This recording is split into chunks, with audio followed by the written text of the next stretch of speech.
Welcome to Open for Business, the Gallatin Valley's only local business and consumer talk show featuring Tom Eaglehoff, the Man Entrepreneur Magazine radio called the leading authority in the United States for doing business in small town. Here he is, speaker, author, small business consultant, and Mrs. Eaglehoff's favorite son, Tom Eaglehoff. All right, welcome everyone. Open for Business. We air every Saturday live from 11 a.m. to 2 p.m. Mountain Time on AM 1450 KMMS in Bozeman, 1340 KPRK in Livingston, Montana. If you'd like to be a part of the big broadcast, go to KMMSAM.com and click Listen Live. The call-in number during the show, 406-522-TALK, 406-522-8255. I'm here, you're here. Let's get the show on the road.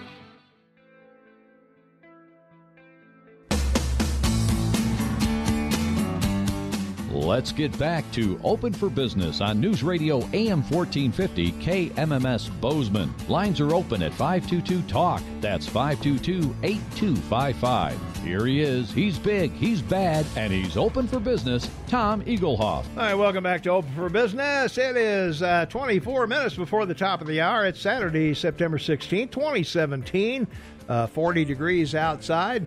I want to welcome you to the podcast portion of Open for Business. Each week I share some tips and tricks I've learned over the years about advertising, marketing, and building strong, successful businesses. And if you missed any of my previous podcasts, you'll find them all on my YouTube channel.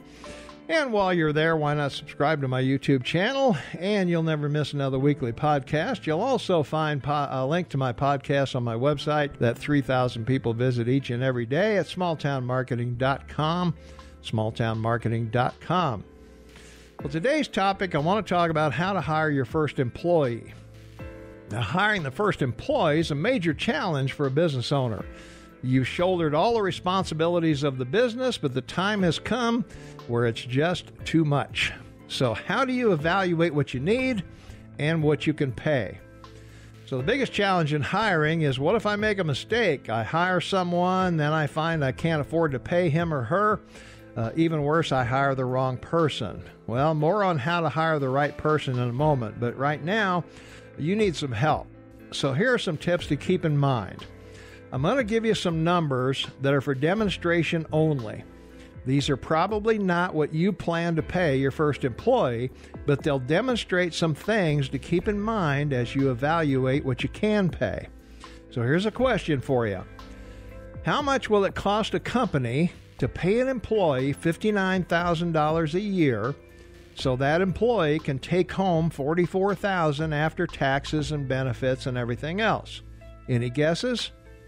$59,000 a year so the employee can take home $44,000 after taxes and benefits. Try $74,000. So let me repeat those numbers. To pay an employee a base pay of $59,000 and that employee's take-home pay is $44,000 after taxes and benefits, that's going to cost the company $74,000. So why $74,000 and not $59,000? Well, half of Social Security has to be paid, part of the health care has to be paid, workman's comp is in there, and there's all kinds of other costs that go into it that bring it up to $74,000. So as I mentioned earlier, those are probably not your numbers. So let's look at what we might need to consider in order to hire someone for $15 an hour, $600 a week, $31,200 a year. So about half of the earlier example. Well, the place to start is with you, the business owner. What's your time worth? What's your hourly rate as a business owner? You're doing everything right now. What's that worth? Let's say for this example, an easy math for me, your time is worth $30 an hour. That means that after you pay just 20, or after you work just 20 hours at the rate of $30, you've been paid the same rate as a $15 person working 40 hours. You've overpaid 20 hours. So let's simplify that a little bit. Instead of a $15 an hour person waiting on customers, you have a $30 an hour person doing it. That does not make good business sense. You're beginning to see the light? If you work 40 hours at an hourly rate of $30 an hour, then you've done the work of two $15 an hour, 40-hour employees, $1,200. Here are some other things to consider. Is the employee you hire going to do the work the same way you would? Probably not. Will the employee care as much about the business as you do? Probably not. That's not a slam on the employee, that's just the reality of management and employee. Will a good employee work hard and take pride in their work? Well, the right one will. You're going to have to adjust your thinking that you aren't going to find another you, unless you hire your twin brother, and that's never a good idea. But think about this. You now have a $15 an hour person dealing with customers, stocking shelves, answering phones, producing income for the business, while you have a $30 per hour person in the office making calls, developing customers, talking to suppliers, making collections, making better decisions, and concentrating 100% on building the business. Which sounds better? You also need to know the prevailing wage in your area for your type of business. If the prevailing wage is $12 an hour, but you can pay $15 an hour, what does that mean? Well, if I'm your employee, I know that if I blow this job with you, my alternative is going to be jobs that pay $3 less an hour. I probably don't want to lose that job with you. In fact, you'll have a lot of good employee candidates that want that extra $3 per hour. You can get prevailing wage information from your nearest small business development center, and I'll put a link in the description below on YouTube. Now let's talk about how to hire the right person. There are wage and hour laws. There are many things you can't ask potential employees. Also, you can't discriminate because of things like age, race, color, national origin, religion, disabilities, or sex. You'll also have to be aware of what defines sexual harassment in the workplace. Not knowing this information can be costly if you make a mistake in dealing with an employee. For guidance in this area, I suggest you visit your local job service and get their hiring guidelines on what you can and can't ask a potential employee in a job interview. The other very important thing you'll need is an employee manual. Without it, you'll have a harder time getting rid of a poor performing employee. The employee manual spells out the rights of the employee when it comes to conduct in or out of the business, and the company policies and guidelines on firing and or disciplinary procedures. Again, the job service has all you need to put together an employee manual for your small business. And best of all, they're prepaid with your tax dollars. Now let's talk about how to hire the right employee. Larry Bowman of Owen House Ace Hardware in Bozeman has the answer. You hire for attitude and train for skill. I'll say that again. Hire for attitude and train for skill. There's a lot to be said for hiring experience, but the wrong attitude will be presented to your customers sooner or later, which is not a good thing. It will take longer to get your employee up to speed if they're inexperienced, and there is a cost associated with that. So your decision could rest on the references of the potential employee. How trainable are they? If you can narrow your candidates down to a manageable number, the cost of a fingerprinting and background check and drug testing might help narrow your search. Also, a quick search of the candidate's name on Google might produce either confirmation or condemnation of the candidate, and your first employee hiring might not turn out well. Don't get discouraged.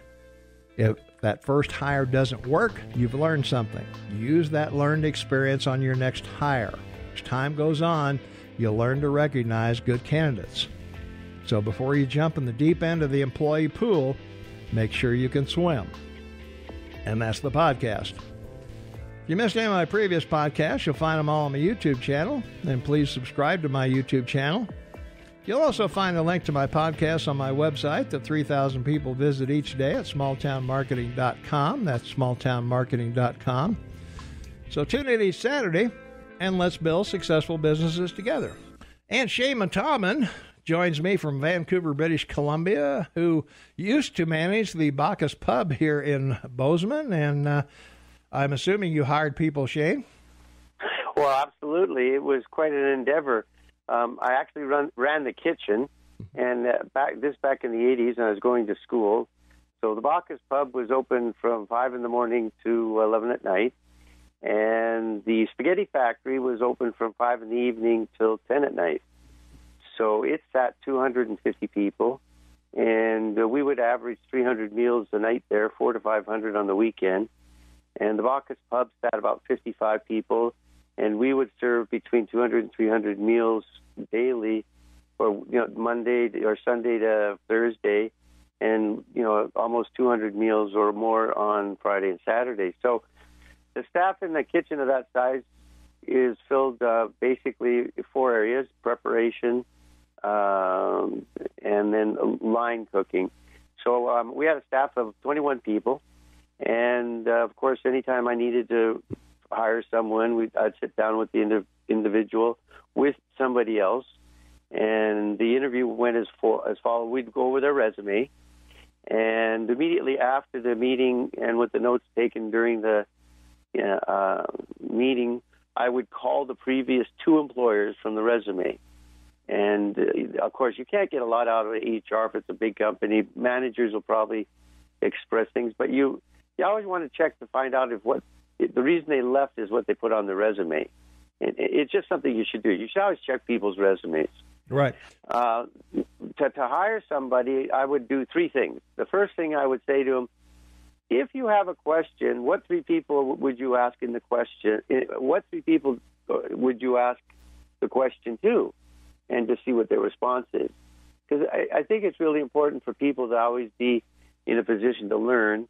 And anytime someone came to me with a question, I would answer it. And then I'd say to them, now I want you to go to 2 other people, ask them the same question, and come back to me. So that was number 1. Number 2, we would discuss, hygiene, because it's cooking, whether their hair was long in a net and sort of things like that, facial hair and things. To advise them, if you have facial hair or long hair, you have to wear nets. Mm-hmm. And then the third thing was I would ask them to go cook an omelet. Show me the money. Yeah, show me go cook. You got 5 minutes. Go cook an omelet. And so and I'd say cheese and ham, or zucchini and onion and cheese. Sure. Go cook an omelet and see how well they did cooking an omelet. Mm-hmm. There you go. Yeah. My plan to hire. I always said I would ask every employee 10 words. If you, what are the 10 words now? I can't remember what they are. If you, what can you do better than anyone else? Yeah, right. No, the 10 words are: if you don't like to sweat, don't take the job. That well, in a kitchen, that's true. Yeah. Well, it doesn't mean physical sweat, but it means if you don't like a challenge, or if you're not up to it, if you're not up to some stress in your life, or working in a stressful environment, don't take the job. Well, yeah, and particularly too in a kitchen, it's a very physical and mental job. Physical because you're on your feet for the entire time you're working and constantly moving around in a dangerous area because of temperature. Mm-hmm. Yeah.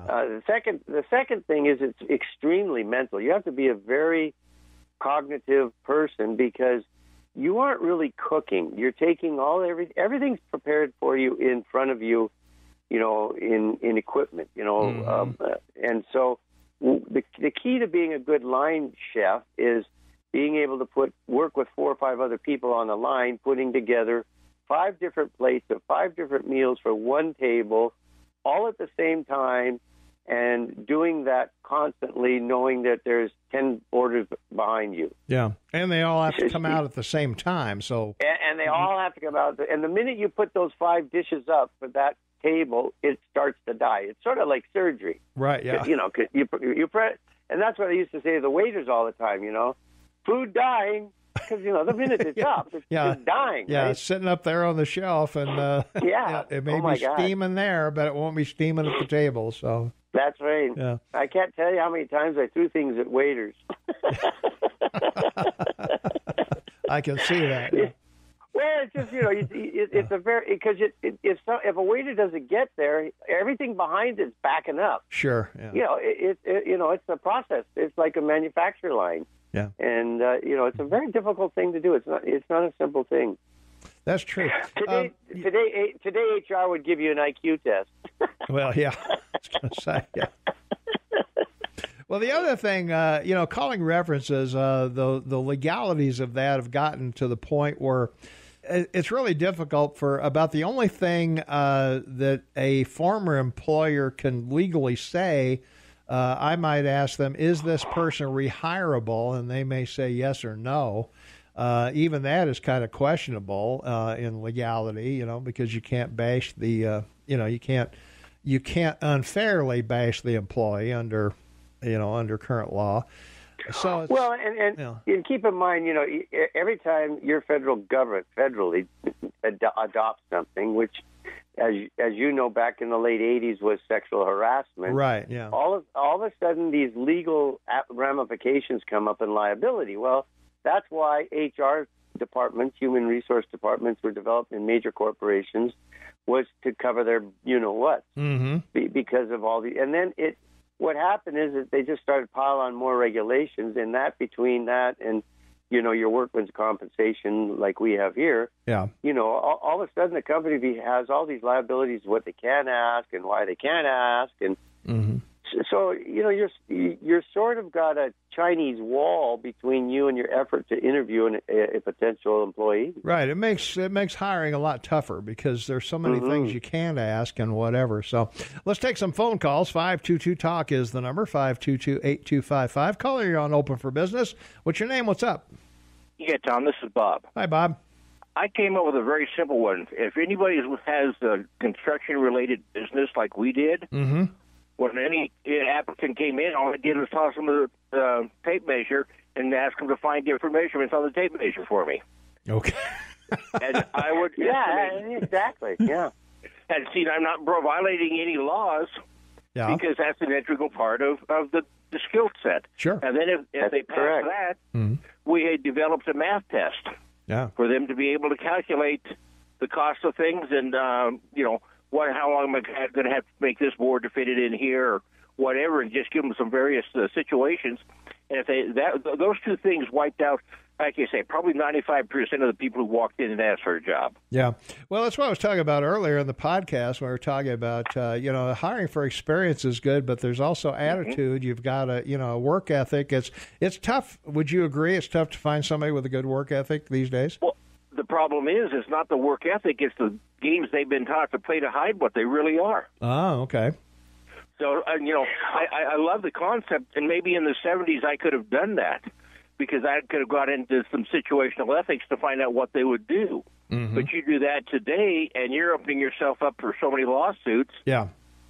So, and like you're saying, you can't discriminate because of a handicap. Well, most of our work was on ladders. How do you hire a person who can't walk to do ladder work? Yeah. Well, I think that comes down to the job description, and that was something I didn't mention in the podcast that I should have. That before you hire someone, there should be a very clear job description of what the job requires. You see, have to be able to lift 50 pounds, or there may be some ladder climbing. So if you're afraid of heights, things like that. If you spell that out in advance, then there's no surprises later on. But I have to agree, we did not do that, but we got away with it because we were, we're old timers. Well, I think some things are obvious in a construction and industry. And don't wear 12-inch bell bottoms to work. There you are. Well, and another thing too is social demeanor, because when you interview someone for the first time, you quickly get some idea of their social demeanor. Whether they introduce themselves, how they respond to questions.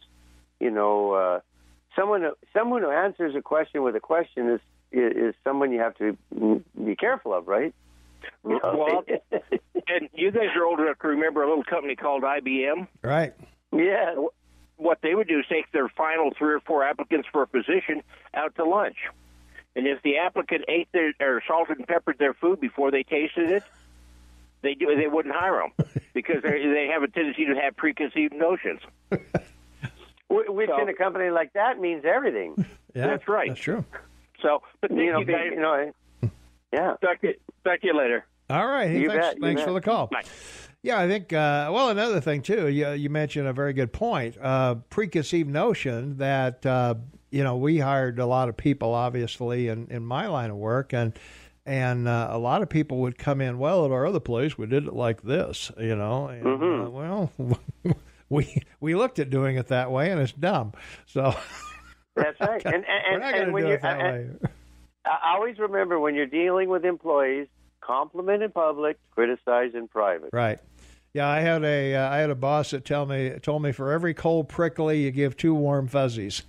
That's right. So, always remember that. Yeah, that's right. Well, and that's another thing too, that employee evaluations, all of those things fall into the the trap of it seems like we only sit down to point out what your faults are. There's a gentleman who said, "But is the great eraser." You do A, B, C, D good, but E.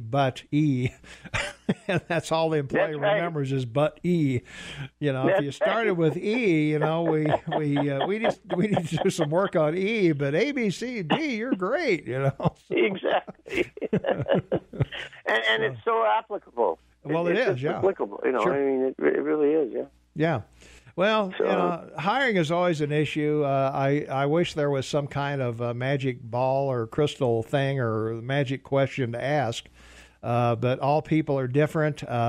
Somebody that you think would be a great employee may just be a total bust, and somebody that maybe I'll take a chance turns out to be, like gold. So there's no cookie cutter great way to do this. No, that's absolutely correct. And, you read constantly about people with major jobs whose resumes were all a lie. They didn't have degrees. They didn't go to school. They didn't have the work experience they claimed. And you wonder who's running the HR department that doesn't follow up on someone's resume. Yeah, I think in some cases that's true. And in many cases, depending on the number of people you have to hire or what's going on, they may not just have the time. They may just look at it and cross their fingers and say, okay, he says he's got a mechanical engineering degree, but it may be from Tom and Shane's School of Hard Knocks. Well, that's right. And of course, if you're running a major company, you do have the opportunity to move people from one position to another, or from one locale to another. You can move them physically to somewhere else they may rather live. And so bigger corporations, IBM was the most successful at that because they had the least turnover. One of the most expensive costs to any company, large or small, is replacing employees because of all the paperwork and administrative costs involved in it. Well, and training and mistakes and everything else. And plus, I think a lot of people don't realize if you have a high turnover, in other words, if you're firing a lot of people, that's going to affect your unemployment rate. Correct. I mean, what the business pays in unemployment. You're penalizing yourself if you don't hire wisely, and a lot of people don't realize that your unemployment insurance can go up if you have a high turnover of personnel with a lot of collections. And a couple of questions just for people. When you check someone's resume, it's very easy to call the last 3 employers and say, "Can you just explain? Can you tell me what the reason that this person left your company? And can you confirm how long he was working with you?" Because those two are the most important things to know. Yeah. They may or may not. They may or may not give you that information, but sometimes from their demeanor and what they say, you can maybe read between the lines. Exactly. Yeah. I don't want to make assumptions. Well, that's why it's called an interview, Tom. That's right, man. All right. Hey, that wraps it up for this hour. Still got 2 full hours to go, so stay tuned. Open for Business. We're here every Saturday, of course, from 11 to 2. Jay and I are going to come back. We got a lot of riots going on around the country, so we're going to be talking about that. St. Louis, Berkeley, stuff going on in London and all that stuff. Mike McCormick also will join us at 1 o'clock. We'll be talking money and Venezuela and the dollar. So lots to do today, so stay tuned. News Radio, AM 1450, KMMS in Bozeman, 1340 KPRK in Livingston, online, KMMSAM.com. Back after this.